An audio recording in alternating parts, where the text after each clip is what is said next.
नमस्कार दोस्तों, मैं प्रमोद और आप देख रहे हैं डिस्कवरी एवोल्यूशन। आज हम एक ऐसे रहस्यमय जीव की कहानी लेकर आए हैं जिसने विज्ञान की सीमाओं को चुनौती दी और दुनिया भर के वैज्ञानिकों को सोचने पर मजबूर कर दिया। यह कहानी है ओलिवर की, एक ऐसा जीव जो इंसानों और चिंपांजियों के बीच की सीमाओं को धुंधला कर देता है।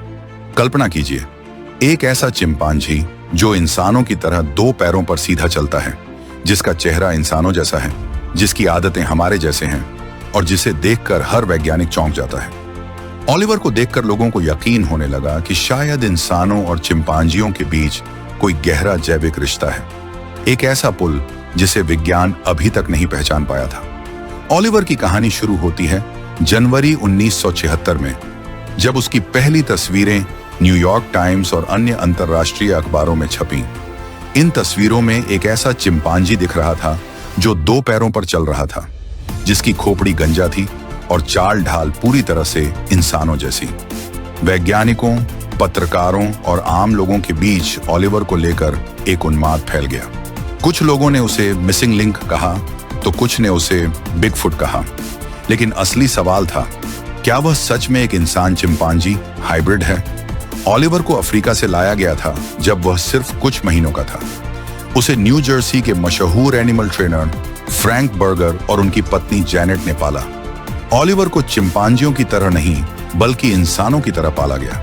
वह घर के अंदर टीवी देखता, सिगार पीता, इंसानों की नकल करता और इंसानी आदेशों को समझकर काम करता।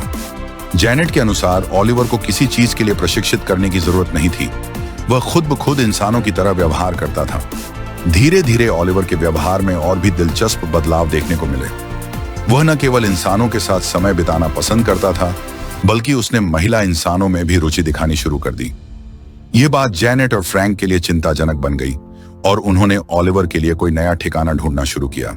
ओलिवर की अनोखी पहचान और व्यवहार के कारण वह मीडिया का पसंदीदा बन गया। जापान में एक वैज्ञानिक शो में उसे बुलाया गया, जहां उसकी डीएनए जांच की गई। उस समय के वैज्ञानिक संसाधनों के अनुसार यह दावा किया गया कि ओलिवर के पास 47 क्रोमोसोम हैं, जो इंसानों के 46 और चिंपांजियों के 48 के बीच आता है। इस दावे ने ओलिवर को रातों रात एक अंतर्राष्ट्रीय रहस्य बना दिया।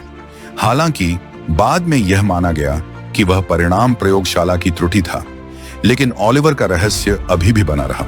वह कई सालों तक सार्वजनिक नजरों से गायब रहा, जब तक कि 30 साल बाद उसका पता सैन एंटोनियो, टेक्सास के प्राइमरीली प्राइमेट्स नामक सेंचुरी में नहीं चला। वहां वह एक छोटे से पिंजरे में वर्षों से रह रहा था, लेकिन हैरानी की बात यह थी कि ओलिवर अब भी अपने विशेष अंदाज में दो पैरों पर सीधा चलता था। उसकी डीएनए जांच दोबारा की गई और पाया गया कि ओलिवर के पास 48 क्रोमोसोम थे, यानी वह पूरी तरह से एक चिंपांजी था, लेकिन उसकी जेनेटिक प्रोफाइल बाकी चिंपांजियों से अलग थी। वह वेस्ट अफ्रीकन नहीं बल्कि सेंट्रल अफ्रीकन वंश से था और अमेरिका में मौजूद चिंपांजियों में से केवल 2% इस वंश से संबंधित हैं।